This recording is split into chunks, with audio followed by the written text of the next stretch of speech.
Welcome back to Grammar Fundamentals for the SAT. This is Chapter 11, Lesson 87. A poem, a song, a single episode. Each goes in quotation marks. Today, quotation marks with titles of short works. Let's start with titles.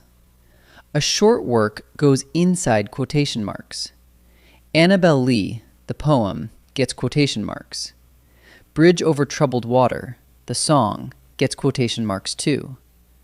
The list of short works is worth memorizing. Short stories, short poems, essays, articles, single chapters of a book, songs, and a single episode of a TV series. Think of a short work as a piece that lives inside something bigger. A poem inside a book, a song inside an album. Those small pieces take quotation marks. Here's the contrast that trips people up. A short work takes quotation marks, but a long work, a whole book, a film, a TV series, takes italics instead. The Negro Speaks of Rivers is a poem, a short work, so quotation marks are correct. But Leaves of Grass is the whole book that contains poems, so it should be in italics, not quotation marks. Ask yourself, is this the small piece or the whole thing?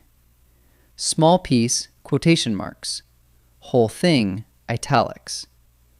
Quotation marks do more than mark short titles. They also enclose unfamiliar slang, unusual expressions, and a definition stated directly. A slang phrase for died is, quote, bought the farm. That odd expression sits in quotation marks. And when you state what a word means, you quote the definition. Merganser comes from words meaning, quote, diving goose. So 3 jobs here: slang, unusual expressions, and a definition stated outright, all get quotation marks.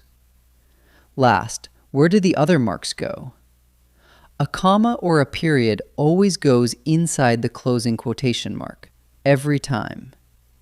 A semicolon or a colon always goes outside. A question mark or exclamation point depends. It goes inside when the question or exclamation belongs to the quotation itself, and outside when it belongs to the whole sentence. My favorite poem is, quote, Mother to Son, period, inside. But do you understand the story, quote, The Beast in the Jungle? The question is yours, not the titles, so the question mark sits outside. Let's practice. For each title or expression, decide whether it takes quotation marks because it's a short work or an unusual expression, or italics because it's a long work. Pause and try each. They will read Whitman's poem, Song of Myself. A poem is a short work, and short works take quotation marks, not italics. So the answer is quotation marks. The poem comes from his book, Leaves of Grass. A book is a long work, the whole thing, not a small piece. So its title is italicized. So the answer is italics. Goodman became known as the King of Swing. A nickname is an unusual expression, and unusual expressions take quotation marks. So the answer is quotation marks. 3 more. A short work title sits in quotation marks. Decide whether the next punctuation mark belongs inside or outside the closing quotation mark. Pause and try each.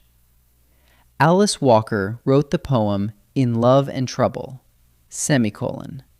It became a book title. A semicolon always goes outside the closing quotation mark, so the answer is outside the quotation mark. My favorite poem is Mother to Son, period.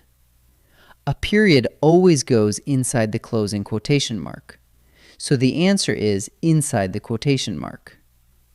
Do you understand the story, The Beast in the Jungle? The question belongs to the whole sentence, not to the title, so the question mark goes outside. So the answer is outside the quotation mark. Let's wrap up.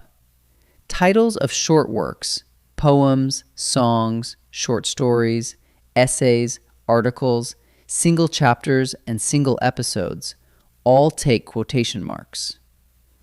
Long works like books, films, and series take italics instead.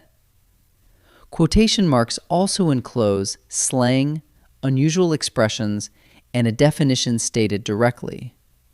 And the placement rule. Commas and periods go inside the closing mark. Semicolons and colons go outside. And a question mark or exclamation point goes inside only when it belongs to the quotation. Great work!